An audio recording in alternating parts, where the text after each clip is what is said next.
you don't have to pay, 'cause I do it for the thrill. Hello, everyone. Thank you for joining us today. My name is Bianca Collins. I'm the curator of public programs for the Fowler Museum at UCLA, streaming live from Chef John Liu's home kitchen. It's a pleasure to present today's program as part of our Global Cuisine Cooking Lessons, which offers the opportunity to learn how LA's favorite international restaurants cook up their most famous, easy-to-make dishes in live cooking classes led by their chefs on Zoom.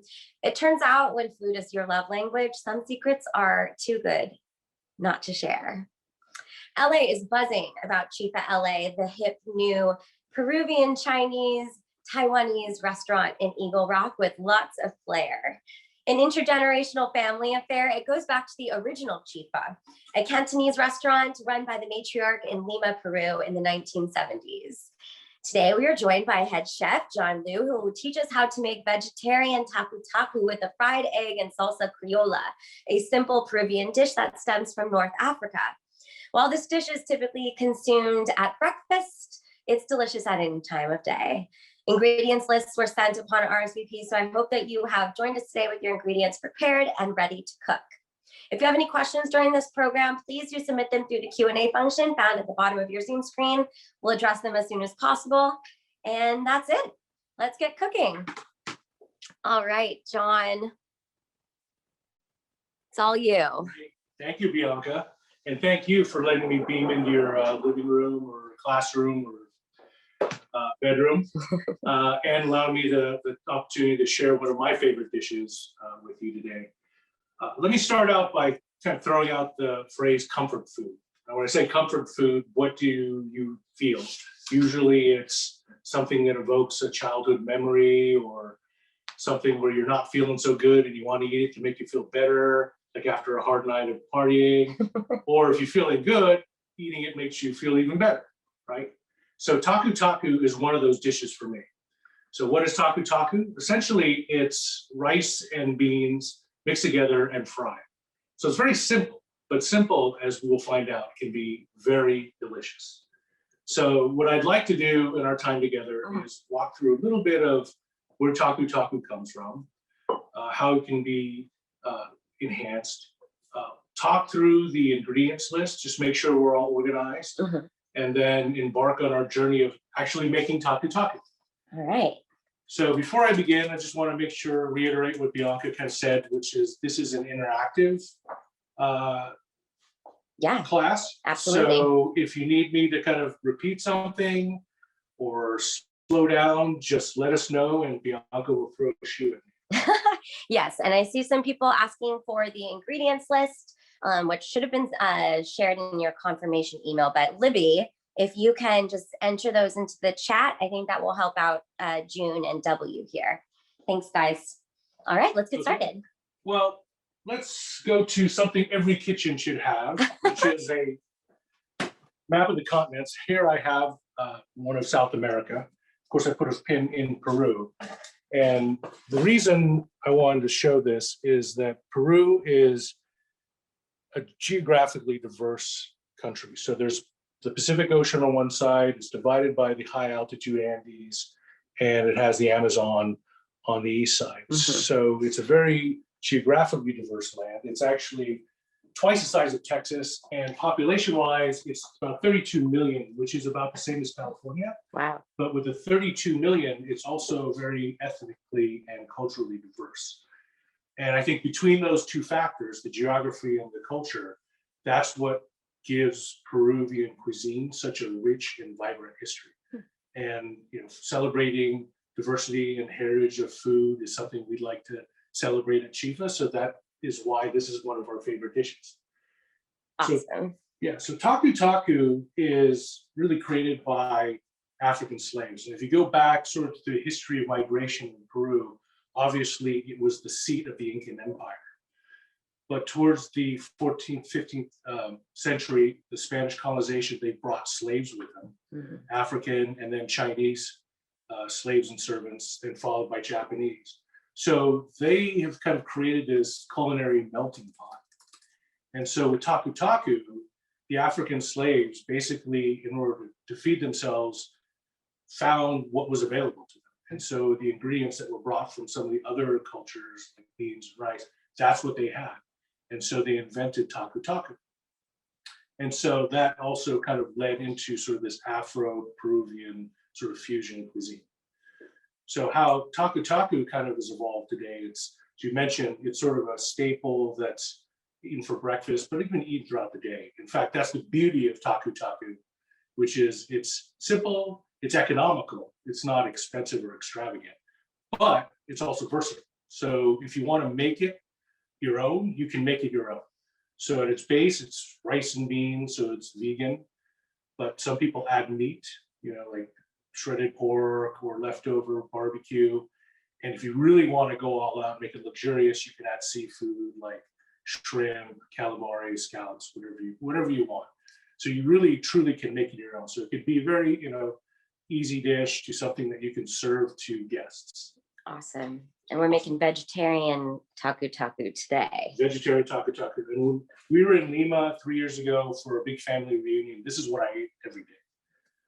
It was just something I had for breakfast, sometimes lunch, and a big side of fries. So that's kind of how it entered my life. Awesome. Do we need to review the ingredients? Yeah, let's review the ingredients. Is everyone okay with the ingredients list now? Do you want to check? Yeah, Libby's been putting the ingredients list in the chat. So David and everyone else who asked, you should be able to find that in the chat. And Libby, maybe you can enter it again just for any latecomers. And we do have a question already about the ideal type of bean. Alyssa has cannelli and pinto, so maybe that's a good way to start it. Perfect. That's exactly where I was going. So the traditional bean is a Peruano bean, otherwise known as a mayacoba or canary bean. It's just a white bean. So this is the bean that we use, and I cooked it and made it here. But if you want to use another bean, you can easily substitute with another bean. And for the purposes of class, I asked for canned beans because we didn't want 3 hours of pre-work. So you can use pinto beans, cannelli beans, white beans, or even northern beans. All right. Any bean that'll kind of easily mash up. And then that also goes to the rice. So the rice that I use is jasmine rice because we're also a Chinese restaurant, so we use jasmine rice, but you can use any kind of rice. Now, I want to say the trick to this, I know we had asked for, 2 cups of rice, 1 cup of beans. The ratio will vary a little bit based on the bean that you use and the rice you use, because what you're trying to achieve is marrying the two together and creating a texture that will hold its shape, because ultimately it will look like either an omelet or how I've seen it served is just the full shape of the pan and then just flip it over. But in either case, you have to have something that has that texture that holds together, binds together, sort of like a bit of like clay. Okay, 1 second. Okay. Libby, you're just sending the link in the chat to the panelists. It needs to go to panelists and attendees. Sorry, continue, John. No problem. So does that help answer the question about the beans? Yes, I'm sure it does. Okay. Thank you. Fantastic. So the other parts, of course, are the spices. And so we have the dry spices, which are cumin and oregano. And if you want to go, again, fresh oregano always works great. And then continuing on with garlic, minced garlic, and red onions. Now, the part where we get to ají, the ají amarillo, is a very common ají that's used in a lot of Peruvian dishes. It's the base for a lot of dishes. And you most commonly find it in the States in a paste form. So here I have 2 kinds that we usually use. One is spicy, one is non-spicy. And if you want to find it in the future, there's a website, I think I put it in part of the ingredients list that you can go and find this.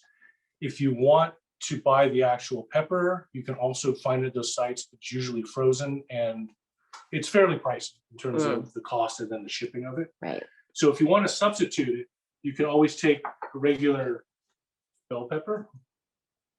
Oh, great. Right. And either puree it or mince it. It may not be as spicy, but you'll achieve sort of the same color, texture, and flavor. So on the left here, do you have the amarillo sauce? And then on the right, This you is have... this is the bell pepper. Okay, got it.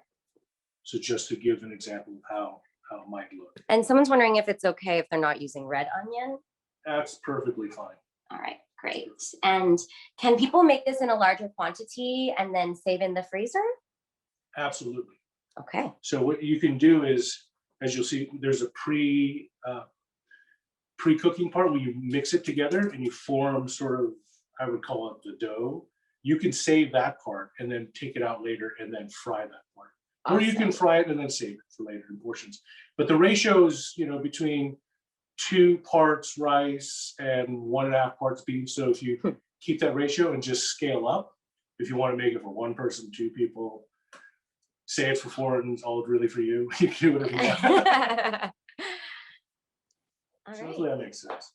And then on the criolla side, what we have is we'll have lime juice and we'll have cilantro and then the red onion. So the red onion is pretty essential for the criolla, no? Or is any onion okay for that too? It's primarily red onion because it's a little sweeter, but if you don't have it, it's not the end of the world. I think it's as long as you enjoy it, this is food. It should taste good and have fun with it. Yeah, and it's It's make fine. what you got, right? Just make what you got. And that also includes the ají. So you'll see it in both dishes. Are black beans okay? Black beans are fine. All right.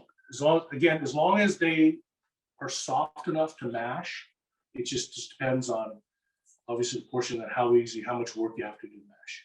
All right. In cooking, you can solve it. It's not even a problem. It's perfectly. Awesome. We're all very flexible. So how are we on ingredients? Everyone's Yeah, set? everyone seems to have access to the ingredients, those who did not see it in their Eventbrite confirmation. And yes, there will be a recording of this cooking demo available. It'll be available immediately on our Facebook and then on our Instagram and our website in the days to come.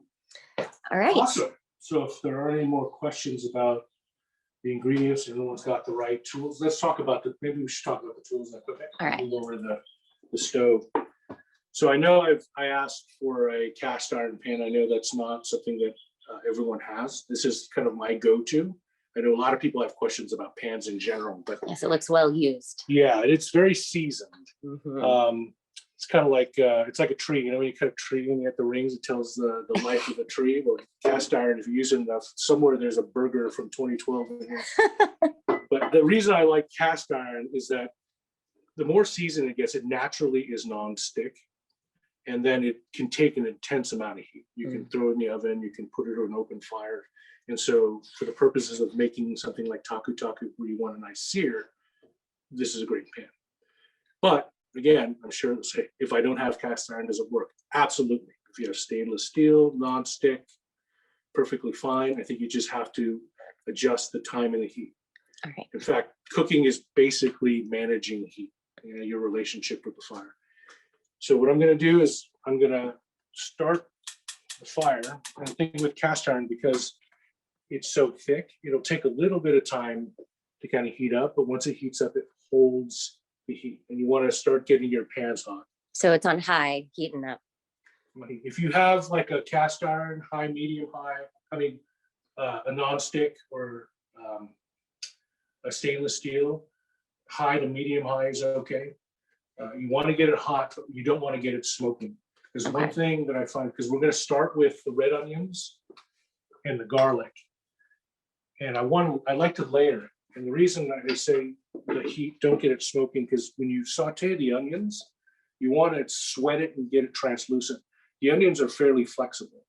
The thing is, if you get too hot and you throw minced garlic, unless you're ready, it'll burn very quickly. And so it's not the end of the world. And some people do like the taste of sort of charred garlic in the right dish. But if you're cooking certain things and it's going to affect the taste and or the color, then you should be very careful with it. So what I like to do is get it hot, start with the onions, let it saute a little bit, and you'll see I'll adjust the heat down to then introduce the garlic so that it kind of cooks some of the bite out, but doesn't cook till it's burnt.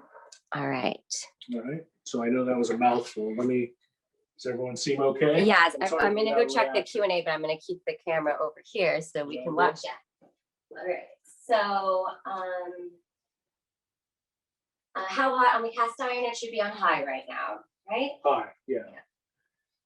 It'll take a few minutes. You shouldn't let it get smoking hot, but just once it gets hot and you start introducing just a little bit of oil. It's key to, What kind of oil are you using? I'm using vegetable oil or canola oil. Great. which is a good oil for high heat frying. Olive oil is fine. Olive oil tends to have a lower burn point. So if you're trying to do something high heat, olive oil is not the best. But again, there's no deal breakers in any of this.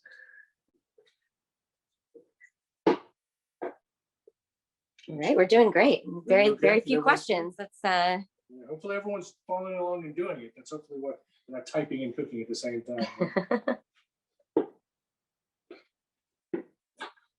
Right, so I'll introduce the onions and get a nice sizzling sound.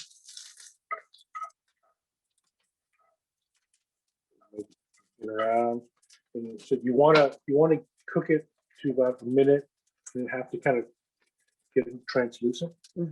Get the flavor out and cook it through and through, so when you take a bite, it's not like raw onion. Right.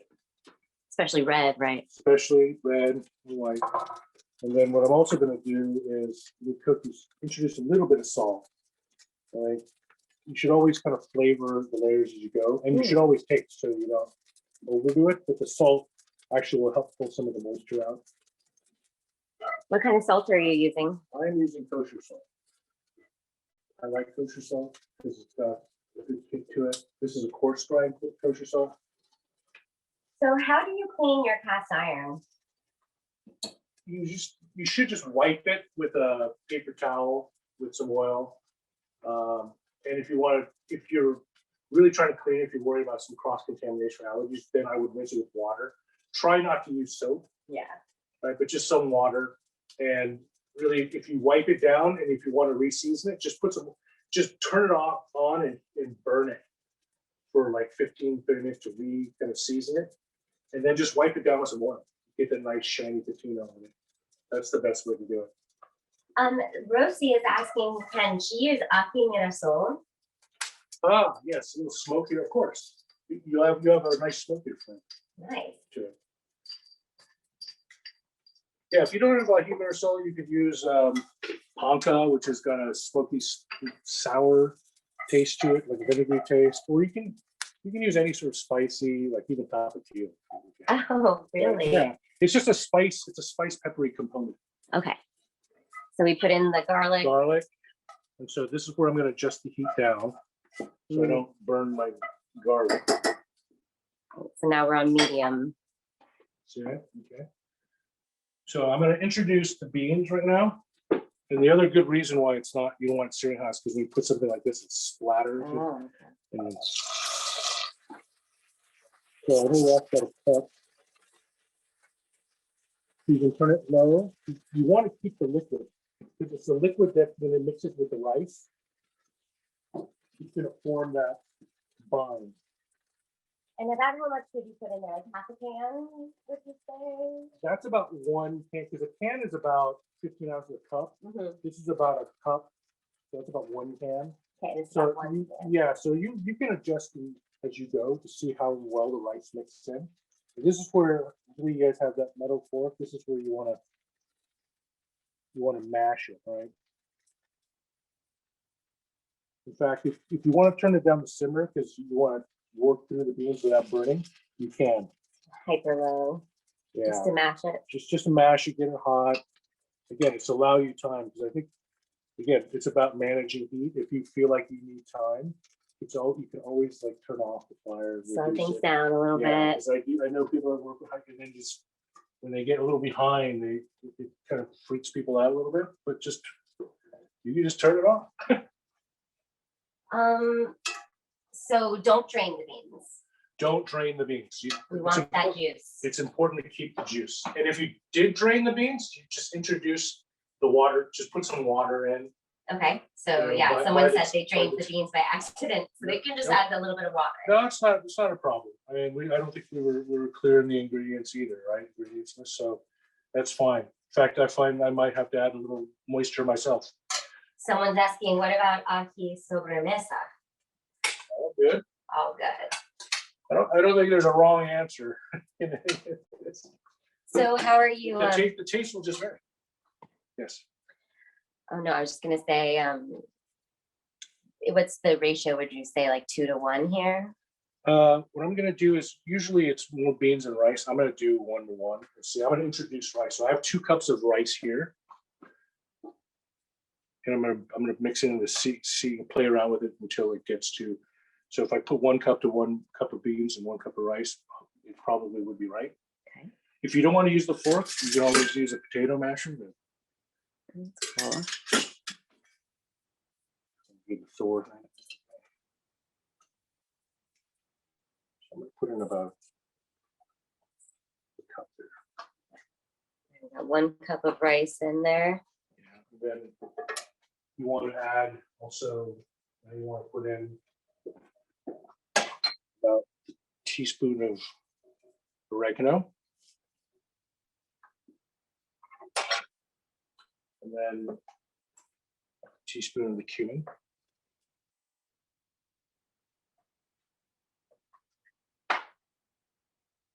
Then the 1 tablespoon. So I'll just do 2 of these. All right, so we've added the cumin, oregano, and the spice element, whatever that looks like for you. So this is where you kind of just mix it all together. It's like sandbox, making mud. Just get all those good flavors together.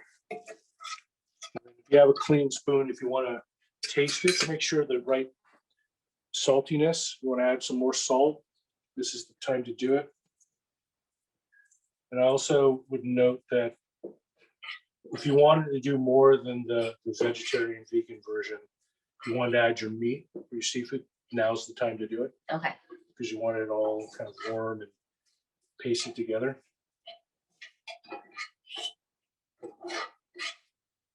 All right, no questions. No questions? This is great. You're doing a Everyone's- great job, John. Yeah, no fires yet. Let's taste this. Not bad. I think partially is because my beans are salted, and you should also check the salt content on the beans if you do it in can, because there'll be salt in there. So you don't want to add too much salt on top of the salt that's already in the beans. So Sammy's asking how hot it should be, and you still got it on pretty low there. I am pretty low. Just you want to be able to warm the ingredients, but simmer to medium low is probably a good working temperature. And you added 1 cup of rice. 1 cup. It's about 1-to-1. Okay. Again, it depends on the beans and the amount of liquid that you have. So you have to. You can adjust by the amount of rice. So I wouldn't throw all the rice in. Just do a little bit by little. If it's wet, still too wet, add a little bit of rice. Add a little bit of rice, bit by bit, until you get the texture. So there's a target you're aiming for. You know, all depending on the kind of rice you have. Some rice absorbs better than other rice. Okay, and then Glenn says, yes, this is the point to add meat if you wish to add meat. Yes, this is the point. Do it now. Are they adding meat? Yes, Glenn seems to be adding meat. Awesome. What kind of meat? Glenn, what kind of meat are you What kind of adding meat in there? are We're you- curious. So now you can turn the fire off. Because what you want to set this aside. If you have a mixing bowl.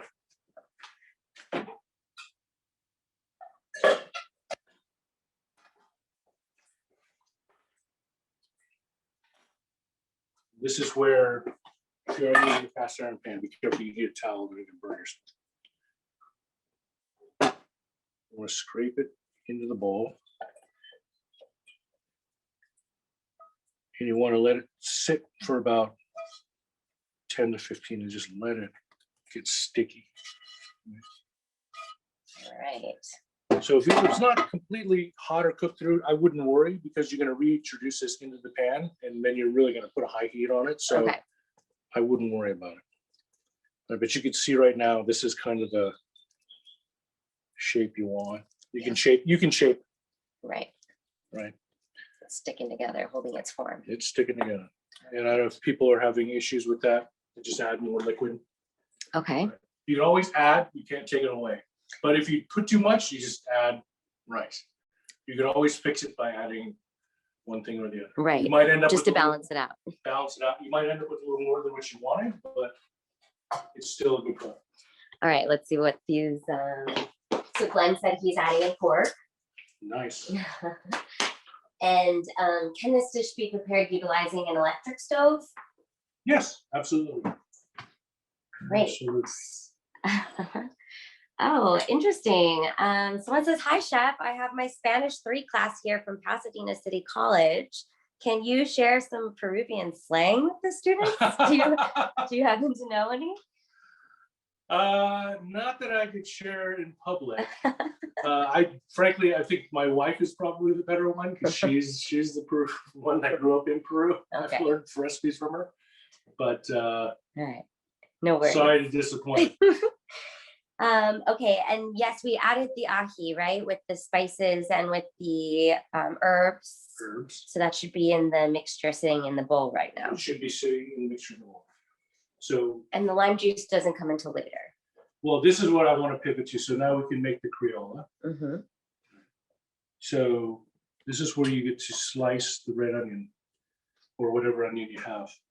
Now I know typically people cut the round, but I know some people, it's not very stable. And so if you're not comfortable with the knife, I would suggest that you can just cut in half like this. So you get a little stable and just slice very thinly. You might want. And this criolla is a salsa that goes on a lot of Peruvian dishes. So you'll see this on the Tacu Tacu. You'll see this on lomo saltado. You'll see it on ceviche. Mm-hmm. Or I would say the mandolin. I love my mandolin. Right. This is the Japanese one you can buy pretty much in, I think, most Japanese stores like Daiso. It's really inexpensive. It's not that big industrial sized French stainless steel. And this one you can get a really nice, clean. Wow. And it looks really impressive, and you much can quicker. Much quicker, much more delicate, much nicer, much easier to get a better flavor. You can always say you did it by hand, but that's quick. Just be careful because people go too far with this. So either way, so hopefully people are able to do that right now. So maybe let's pause real quick and Okay. just go over everything you put into the cast iron. Yeah. Just as a review, because Okay. I think I have a couple people pulling up behind. Okay, no problem. So just review what's put in there. So we started with sauteing the onions, and then introducing the garlic, and just sweated them both. And then we lowered the fire, and then put the beans in there with liquid. And then we sort of macerated the beans, sort of mashed it up and mixed it up a little bit, allowed some of the liquid to come out of the bean if it's cold. And then we introduced the rice. What we did was pretty much sort of an even ratio, 1 cup bean, 1 cup rice. And then we added the dry spices, which were oregano and cumin. And then the ají. And then we mixed all of that together with the rice and bean mixture. Make sure the flavors got incorporated throughout.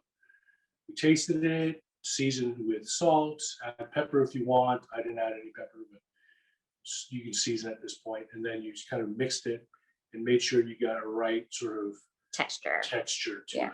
I'm not sure what the appropriate culinary word for it is. It should be sticky. It's sticky. Yeah. Okay. Okay. So hopefully after that process, what you end up with is something like this. Where you can just kind of, you can see it's keeping its form. Keeping its form. All right. All right.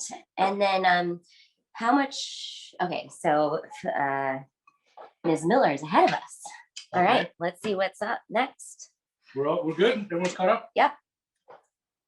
So I would put the onions in a mixing bowl. And how much would you say that is? I would say this is probably a quarter to half cup. Okay. And what I would do is then you would rinse with water. A lot of people will salt in water to pull some of the sharp taste out of it. So it's a little mild. You still get the onion flavor, but it's a little milder. Okay. Some people like to soak it a little longer in warm water, salt, and lemon juice. Like today, we'll just take a little bit of water and just kind of rinse it out. You can let it sit in there, maybe 2 minutes. Put a little salt. Again, salt, just like when we were sauteing the onions, will help pull some of the liquid out. So it's like, when you cut it and people are crying, the liquid that burns, that's what you're trying to remove out of the onion. And someone's asking if they can add the ahi after the dish is complete because they're cooking for kids and they are not sure that. Yeah, absolutely. Okay. Absolutely. You put it on the side and you can, have a bowl. I add extra usually sometimes on top. Oh, nice. So you can let it sit for a little while. I'll just drain it now. So we can kind of move forward Okay. like this. So then it's really rather simple. What I'm going to do is then I'm going to cut some cilantro. So Elliot is asking again. So you thinly slice the onions, you put them in a bath of water, put a little salt in it, and then drain it. And drain it. Yeah. Just going to wash it. So now I'm just finally mincing some cilantro. I like to use cilantro. Other people use parsley. I really love cilantro. I know there's some people that have sort of aversion to cilantro. They eat it and it tastes like soap. I totally get it. So it's either or. Parsley is good too. And about how much are you preparing there? Is that It's probably about a tablespoon. okay? Yeah, roughly about a tablespoon. Sprinkle it in there. And at this point too, I'm going to add the diced pepper just because it gives it a nice color. But you can either do this or add the paste. So the ahi paste goes Ahi in paste. the criolla and in the Tacu Takutaku. Tacu. There I probably put half a teaspoon. Here comes the lime. Here comes the lime. Squeeze lime in there. Squeeze. If you get a lime that has no juice, here's the old trick. You take it and you roll it and mash it a little bit to get the juice out. And then when you cut it, you'll get as much juice as you need out of it. It's a good trick. Okay. And then you just mix it all up. I think most of the salt that you put in the bath is probably gone, but you can add a little more, pinch more salt. I like salt. And I'm using kosher salt again. Smells good. You can use kosher salt or regular sort of fine salt. Either one. I think fine salt might be better for this because it's smaller and it's finer. But you have fine kosher salt too, just because it incorporates a little better. How's that look? I think it looks great. Smells great. It smells really good. Smells good. Okay. All right, let's see. So let me pause again, see where everyone is. Okay, so half a lime, and you said a half a teaspoon of cilantro? 1 teaspoon of cilantro and half a teaspoon of the ahi. You can add, depends on how much you want, but it's about half a teaspoon in there. All right. All right, I think we're good to move on. Awesome. So now I'm going to do the egg. So we're going to fry an egg. Now I know hopefully people, if you have 2 pans, I would take the second pan out now. Rather than cooking it in the... Or you can do it here too, and do it because we'll take it out. So I'm just going to heat up my second pan and just put a little oil in there. And the way I do sort of my fried egg is this is a crepe pan, but any pan, I let it get really hot until it's like really hot. And then I crack the egg on it. And then I turn the fire off after about a few seconds and just let the heat cook it.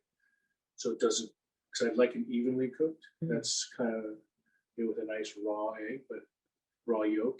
Some people who don't, if they don't like it, they want it over medium, they want to flip it, they can do it. But that's kind of the way I found the right texture without having too crusty of a bottom and have a complete egg. Cool. I've never heard that trick before. All right, so we've got this on high heat. High.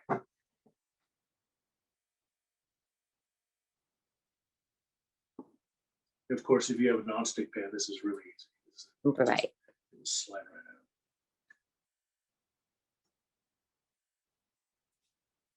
How are we doing on time? Doing good? Yeah, if that's the right time, we're doing great on time. Fantastic. everyone having fun? Hope so. Usually, if people are stressed out, the Q&A is more active. So I think we're doing great here. Okay, cool. All right. Now, if you're using, well, I'll wait in case people have one pan on it. So someone says, thanks for the egg knowledge. Someone says, if they want to cook the egg later, do they stop here or no?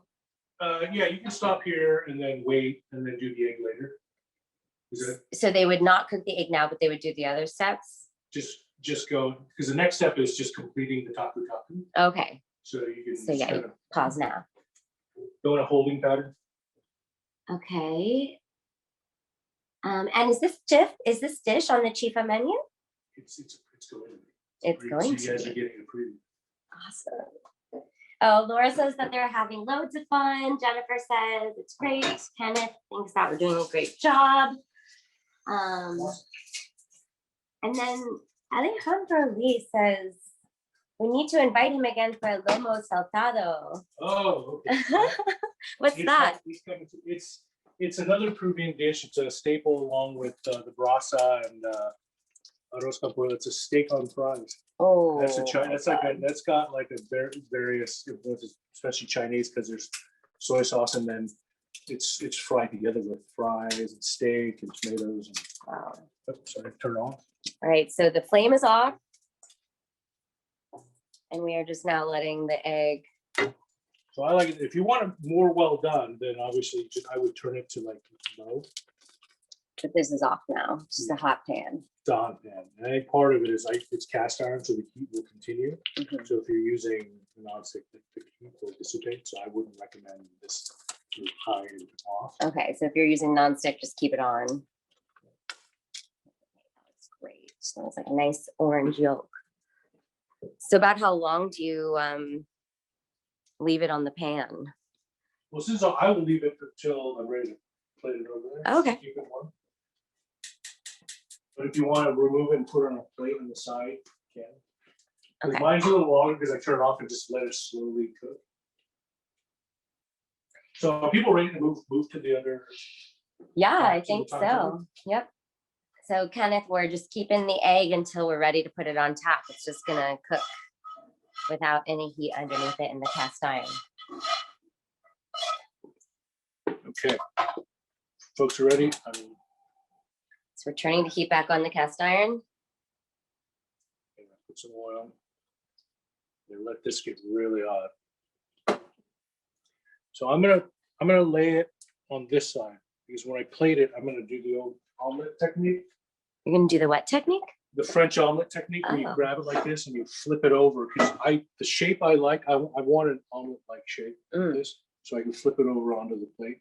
Okay. The other way to do it is people basically put it all over the pan Mhm. and then put the plate on top and flip it. Oh, wow.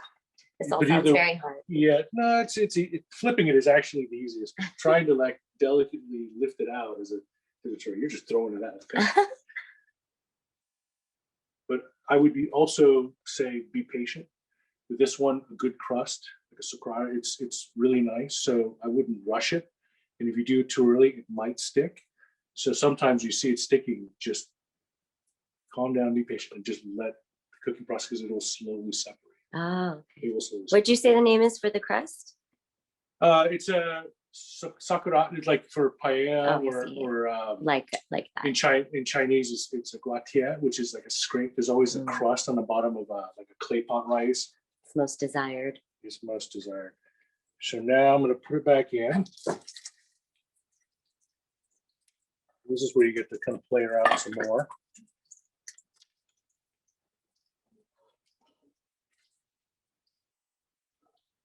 So you can describe what you're doing as you're doing it. So I'm kind of just pressing it down to the sort of side and bottom, just reshaping it to the desired shape. So I like this sort of omelet football shape.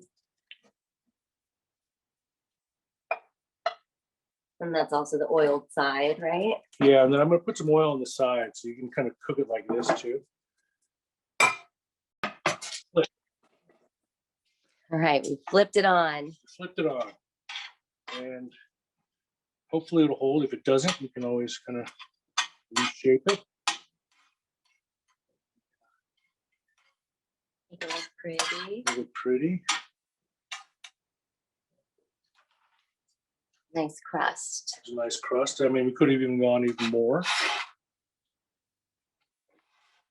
If you use butter, that would make it even a little more golden, more flavorful. Or non-dairy butter. That's good. Ghee. Ghee. So the other side is not crusted. You can do it. It's something you can flip it both sides, but usually it's the surface part that you see on top. Right. Can you recommend a wine pairing for this dish? Good question. I can recommend a good bourbon. All right, let's hear it. I'm not a sommelier. Woodford bourbon is a pretty good one.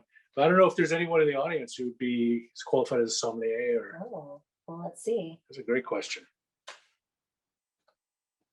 Or Cascano beer, which is Peruvian beer, or a shot of pisco.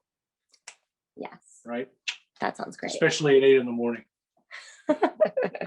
Little hair of the dog. Yeah. So how did everyone do on that? I don't know. Let's see. Well, wait, they're probably managing a hot pan. Yeah. All right, someone says they're doing pretty good. Again, I could have browned it even more. It's kind of like hash browns too. If you want like crispy, you could mix it together and crisp and then fold and crisp and fold and just get more crispy throughout. Right. All right, so usually I'm not that patient. All right, it seems like people are with us. Awesome. So now it's time for the egg. Now for the egg. And the egg on top. Put it on the side there. And then you got the little salsa. Dollop there. Wow. And then you can either garnish it with a little scallion. Top. So what is this? This is scallions? This is scallions that cut them sort of at an angle for length, or you can do again. Cilantro. Cilantro. Of Beautiful. course, if you want more ají, you can lather it on to your heart's desire. Amazing, John.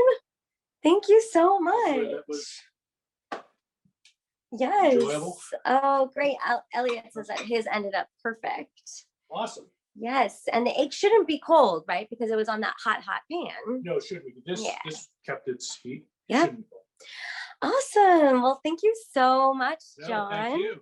Thank That you, was everybody. very, very informative and entertaining, and I'm sure delicious. Thank you. Happy cooking. Happy cooking, everyone. I hope that you enjoyed, and we hope that you'll join us next time.